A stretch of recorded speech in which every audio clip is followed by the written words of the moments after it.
Joseph, la coutume avait établi que c'était l'aîné, mais lui, ce n'était pas l'aîné. Mais la grâce l'a suivi.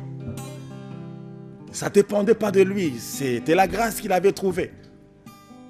Et quand il raconte que j'ai vu la lune, et le soleil et les étoiles se plier devant moi, son père a compris. Il dit, tu veux dire que moi, ta maman et tes frères, nous allons nous humilier devant toi. Ça veut dire quoi? La grâce peut vous apporter beaucoup d'incompréhension de la part des hommes. Mais c'est la grâce. Vous avez trouvé grâce, que faire? Alléluia. C'est comme on disait l'autre fois. Babi toza minda. Buso to peli. To saini. Foti na biso nini babi oza minda bona peli. Foti na ngeza wapi. C'est ça la grâce au fait. Tala kolanda ngolute okotutana. Laissez la grâce poursuivre son chemin calmement. Si vous trouvez quelqu'un qui a grâce, respectez-le. À cause de la grâce, pas lui.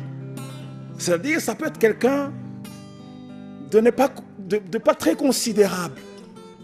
Ça peut être quelqu'un de négligeable. Mais attention, s'il a trouvé grâce, il est différent. La grâce. Alléluia. Joseph avait trouvé grâce au milieu de toute sa famille. Mais quand la grâce agit, la grâce propulse. C'est ce qui s'est passé, il est devenu le plus grand de toute la nation. Et des générations futures ont parlé de Joseph à cause de la grâce. Alléluia. Vous voulez marquer votre génération, travaillez selon la mesure de la grâce que Dieu vous a donnée. La mesure de la grâce que Dieu vous a donnée. Ne faites rien en dehors de votre grâce. C'est le corps, la chair qui va intervenir. Faites tout selon la mesure de la grâce.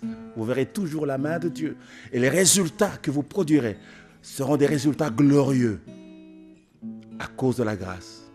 Vous avez trouvé grâce, même dans votre boulot. Vous allez énerver des gens. Simplement parce que tout ce que vous faites, vous le faites bien. La hiérarchie a besoin de vous. Vous rendez le travail toujours comme il faut. Vous faites du bien à la hiérarchie. Vous allez susciter la jalousie. La grâce ne s'exprime jamais sans susciter la jalousie. Peu importe le soulèvement à côté de vous, vous avez trouvé grâce. Foncez selon la mesure de la grâce que Dieu vous a donnée. Un vrai adorateur ne se bat jamais. Il connaît sa grâce. Donc, il connaît ses limites. Alléluia. Si tout le monde pouvait agir dans ce sens, je pense qu'on serait un monde merveilleux.